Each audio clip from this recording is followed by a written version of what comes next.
Day 2 of 365 Bible Stories. Today, we continue the story of creation, a world already filled with light, sky, land, and growing plants. Now, God fills that world with movement, sound, and life. This is the day God creates the fish, the birds, and the animals that roam the earth. On the fifth day, God spoke and said, "Let the ocean be filled with sea creatures." At once, the quiet waters burst with life. The sea began to churn and move. Great whales lifted their mighty heads above the waves. Dolphins leapt and splashed in the sunlight, while little sea crabs scuttled along the ocean floor.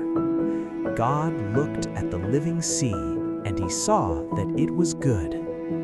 Then God said, "Let the sky be filled with creatures of the air." Suddenly, the skies were alive. Seagulls swooped through the breeze. Butterflies fluttered gently through the air, and insects buzzed all around.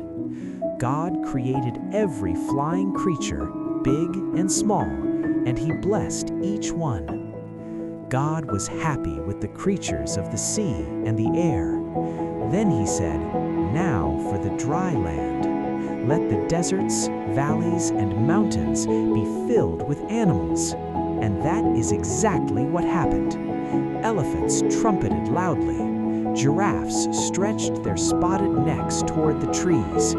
Porcupines waddled along the ground with their prickly bodies. The earth became home to animals of all shapes and sizes, both wild and tame. God loved watching them play together.